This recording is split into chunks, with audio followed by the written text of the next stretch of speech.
One of my favorite movies is The Mask of Zorro. And if you haven't seen it, the premise is that during the 1800s, during the Mexican War of Independence from Spain, the Spaniards are trying to conquer California. And in the movie, there is one Spanish nobleman who fights against Spain on behalf of the Mexican people. And this man is Zorro. And he wears a mask and he carries a sword and he comes in swinging and rolling and dodging and fighting his way on behalf of the Mexican people. And in the opening scene of the movie, Zorro's nemesis, Don Rafael Montero, is tired of Zorro's antics. And so he sets this trap where he finds 3 innocent civilians and he prepares them to be executed. And he makes his soldiers gather a large crowd. And then he sets soldiers visible that Zorro can come after, but then he also hides other soldiers for an ambush.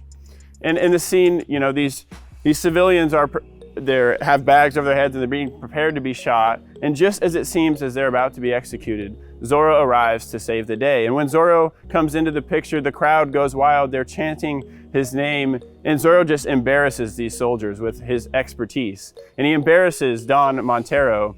But then the ambush comes. And it seems for a moment as if Zorro is about to be defeated.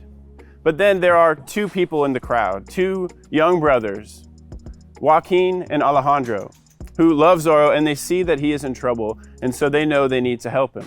And they go and they create this distraction and give Zorro an opportunity to escape. And the reason that I mentioned this picture, this scene of this crowd gathered to see the authorities execute some civilians, is because it reminds me of another scene. And that scene is in Matthew in chapter 27. And the crowd has gathered to see Pilate sentence Jesus.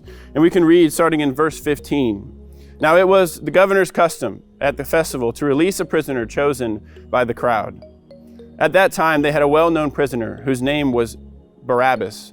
So when the crowd had gathered, Pilate asked them, "Which one do you want me to release to you, Barabbas or Jesus, who is called the Messiah?" For he knew it was out of self-interest that they had handed Jesus over to him. But the chief priests and the elders persuaded the crowd to ask for Barabbas to have Jesus executed. "Which of the 2 do you want me to release to you?" asked the governor. "Barabbas," they answered. "What shall I do then with Jesus, who is called the Messiah?" Pilate asked. And they all answered, "Crucify him."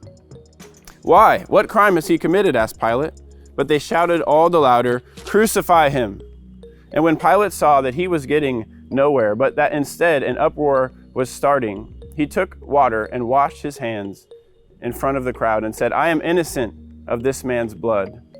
It is your responsibility." And all the people answered, "His blood is on us and on our children." Then he released Barabbas to them, but he had Jesus flogged and handed him over to be crucified. Now, when we read this story, it can be easy, knowing what we know, to look at the crowd and to look at the Pharisees and to look at Pilate and think, what were you thinking?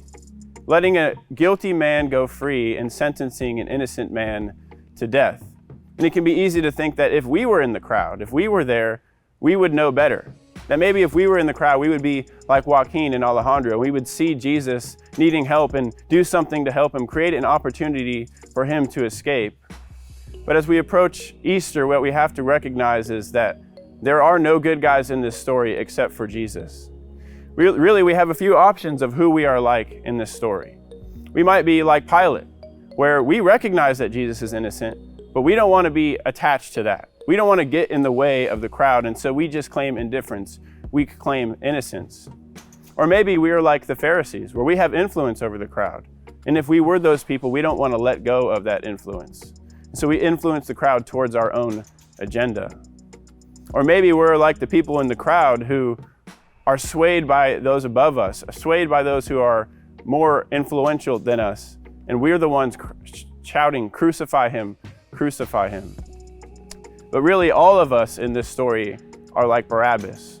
We are guilty, and we are the ones that deserve to be on that cross. And yet Jesus stepped into that role for us.